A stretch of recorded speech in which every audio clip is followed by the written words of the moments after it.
Hi praise lord. దేవుని పరిశుద్ధ నామానికి స్తోత్రం కలుగును గాక. ఈరోజు దేవుని వాగ్దానము లూకాసు వార్త 6వ అధ్యాయము 21వ వచనమును చూద్దామా. ఇప్పుడు ఆకలి కొనుచున్న మీరు ధన్యులు, మీరు తృప్తిపరచబడుదురు. ఆమెన్. హల్లెలూయా. ప్రియమైన సహోదరి సహోదరుడా, ఈరోజు నీ జీవితంలో ఎటువంటి ఆకలిని మీరు కలిగి ఉన్నారు? దైవికమైన ఆకలియా? దేవుని యొక్క ఆత్మవరములను గురించా, దేవుని సేవను గురించా, పరిచర్య గురించా, దేవుని ఆత్మచేత నింపబడి బలంగా వాడబడాలని మీరు ఆకలి కలిగి ఉన్నారా? లేదా మీ జీవితంలో అనుదినము మీకు అవసరముగా అక్కరగా ఉన్న వాటి కొరకు మీరు దేవుని ఎదుట ప్రార్థిస్తున్నారా?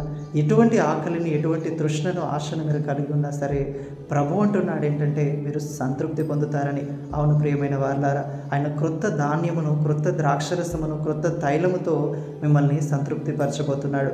అవును, జీవాహారం అనే కొత్త ధాన్యముతో, రక్షణ అనే యేసుక్రీస్తు ద్వారంగా, ఆయన రక్తం ద్వారంగా కలిగే రక్షణ అనే ఒక ద్రాక్షరసముతో, ఇంకా తైలము, దేవుని యొక్క పరిశుద్ధాత్మ అభిషేకం అనే తైలముతో మిమ్మల్ని సంతృప్తిపరచబోతున్నాడు.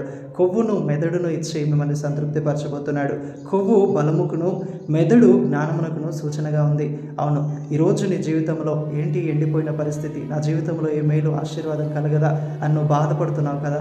అయితే ఎండిపోయిన నీ జీవితంలో దేవుడు తన జీవజలములను కుమ్మరించి యెహోవా నీరు కట్టిన తోట వలె ఆశీర్వాదకరంగాను, దీవెనకరంగాను, ఫలభరితంగాను, పచ్చగాను ఒక గ్రీనరీ లైఫ్, ఒక బ్యూటిఫుల్ లైఫ్ నీకు ఇచ్చి దీవించి ఆశీర్వదించి నిన్ను గొప్ప చేయబోతున్నాడు. ప్రభు అట్టి కృప మనందరికీ దయచేయను గాక.